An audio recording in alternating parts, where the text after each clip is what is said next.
Good morning, everyone. Today's Friday, March 1st, 2026.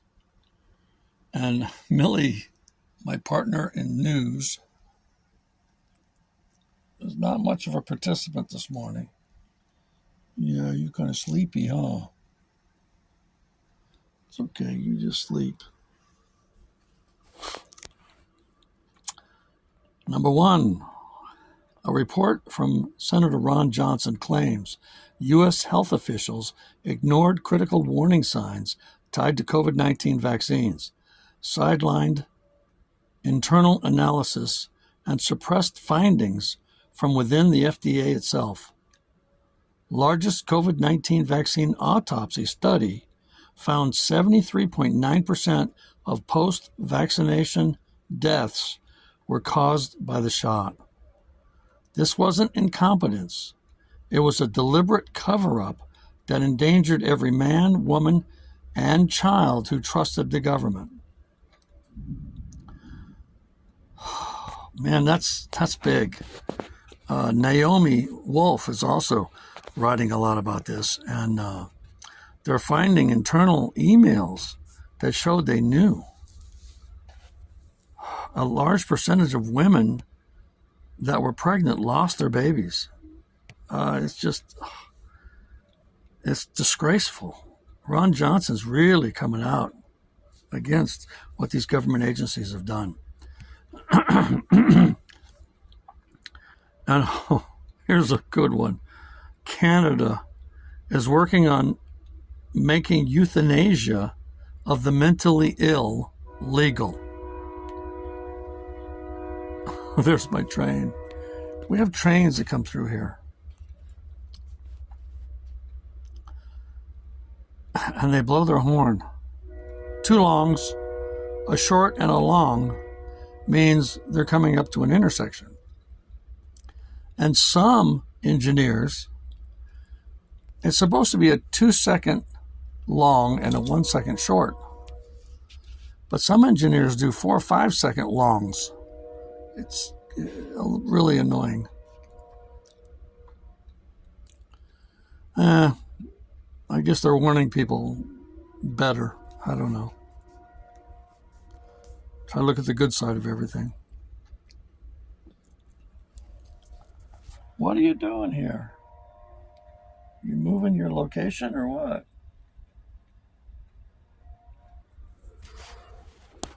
Oh, yeah.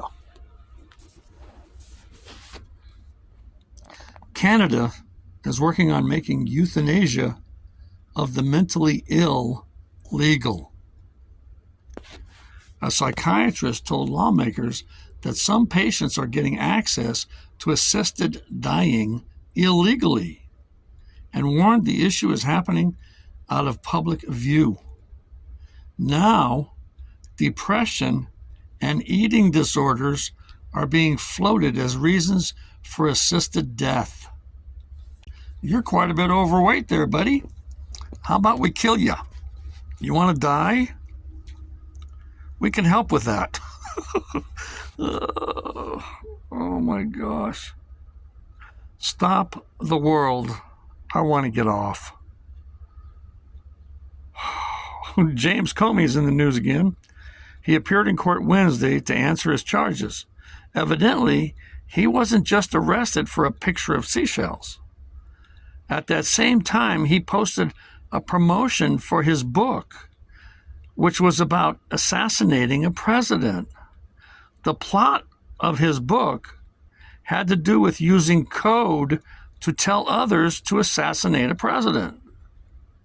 So evidently, there was also asset forfeiture involved.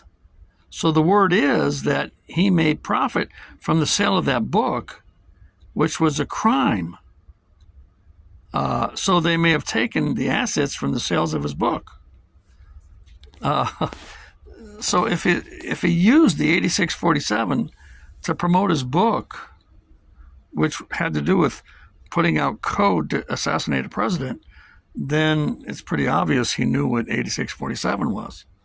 So, oops. Oh, little Millie's moving around down here. Are you okay now? Are you okay? Widespread power, gas, and water outages are affecting U.S. military operations, particularly within the Coast Guard, due to a prolonged government shutdown and aging infrastructure.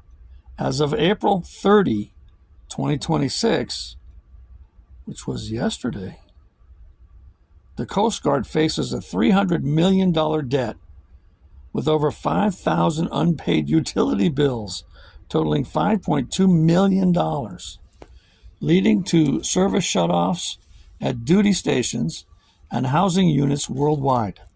Water outages have hit locations within Michigan, California, and Hawaii, while power cuts disrupted operations in Missouri and New Orleans, including the home of a rear admiral. 98% of installations rely on vulnerable civilian grids. You would think, this is all has to do with the shutdown and money stoppages from the government. But you would think that they would have some kind of provision to allow our military operations to keep going. I mean, it's not like, a homeowner in one house, you haven't paid your bill, we're shutting you off.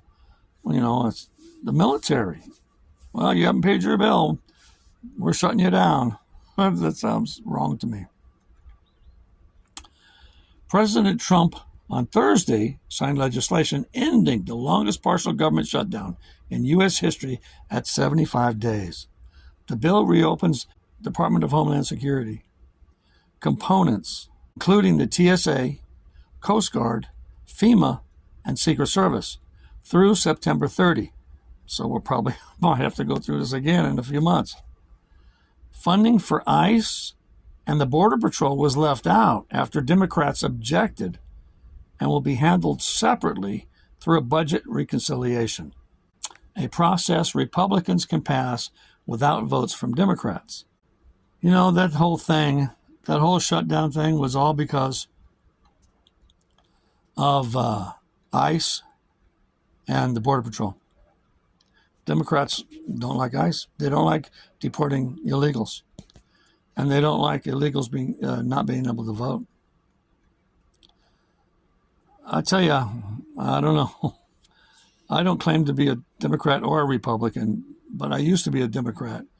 And I can't see what they're doing. Is the Democrat Party's been taken over. It's not the Democrat Party of John Kennedy, that's for sure. U.S. gas prices climbed to $4.30 a gallon on average, the highest in 4 years. Here's a beauty. The cost of California's high-speed rail project has surged to $231 billion, up from an original estimate of $33 billion. I lived in California when they voted on that, and they told us, this is going to cost $33 billion. And a lot of people then said, oh, that's too much money, $33 billion. But it passed.